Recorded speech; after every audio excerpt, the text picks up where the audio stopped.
A partir del siglo IV, el cristianismo comenzó a fortalecerse en gran manera, transformando al Papa en un líder religioso y político.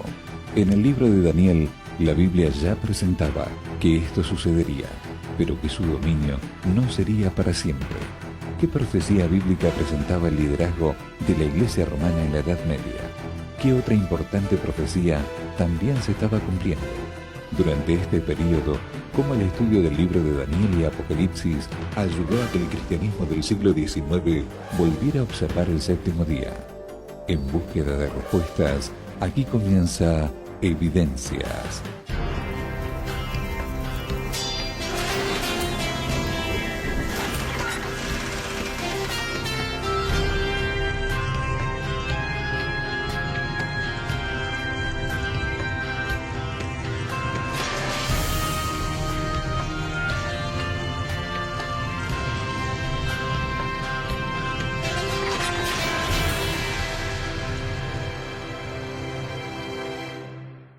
El libro de Daniel presenta una serie de profecías sobre el futuro político y religioso de la humanidad.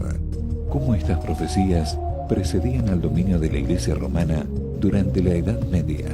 Ya Jesucristo anunció que vendrían persecuciones a sus fieles, a sus hijos, a los creyentes.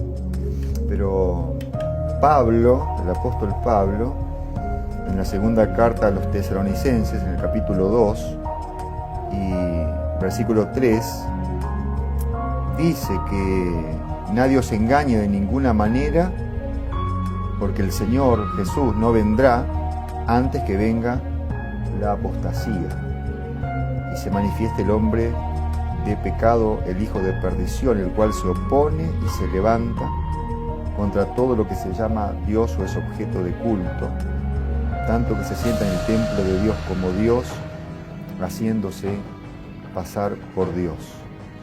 El apóstol Pablo está hablando aquí de un tiempo en que vendría la apostasía dentro de la iglesia cristiana, en que habría lo que se llama aquí el hombre de pecado, que suplantaría de alguna manera el verdadero culto por un culto falso, un culto no bíblico.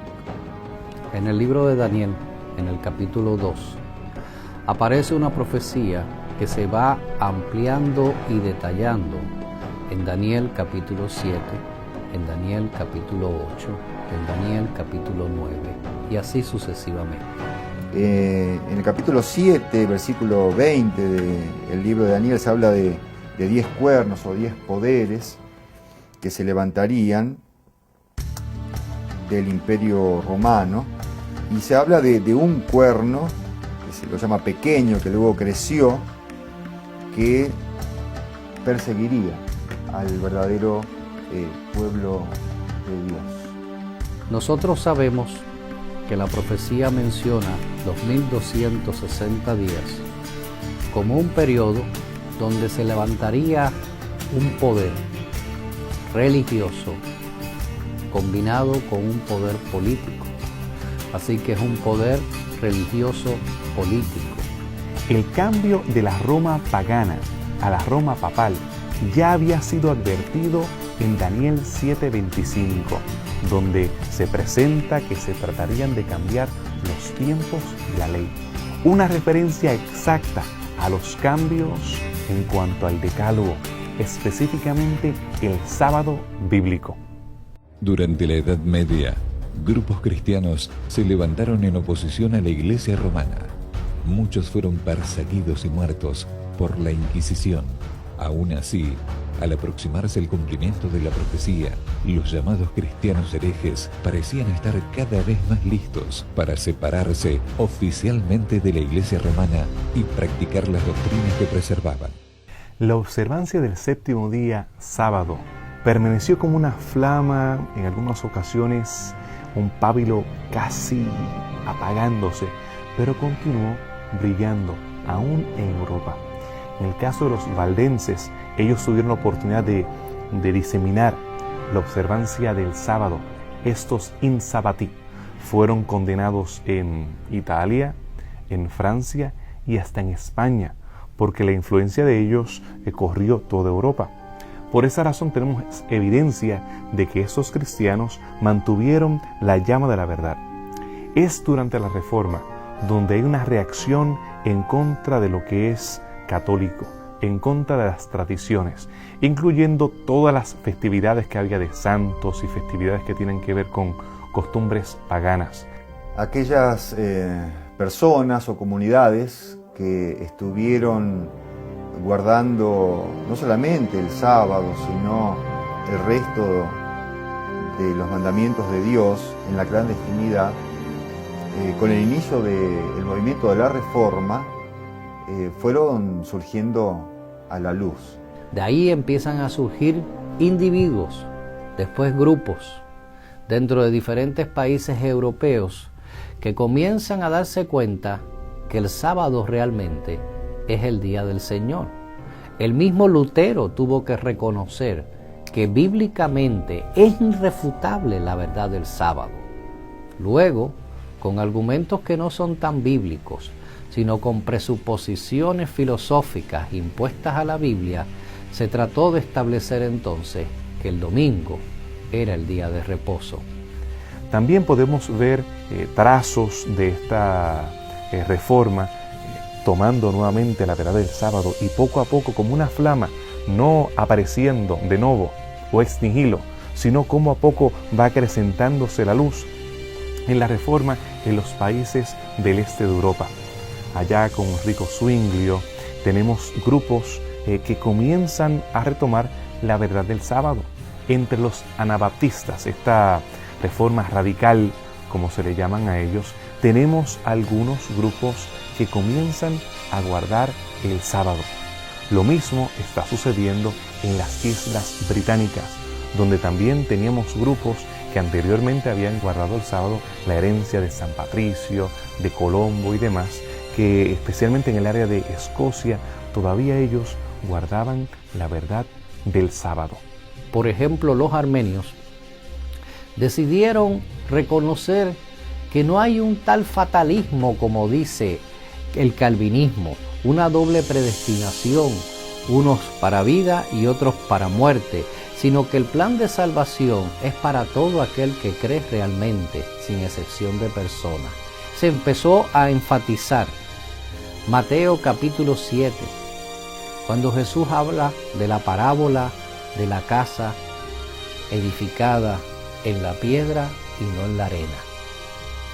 Se empezó a darse cuenta de que la casa edificada en la piedra no se refiere simplemente que está edificada en Cristo Jesús, sino que la piedra es Cristo y sus enseñanzas, dice esa parábola.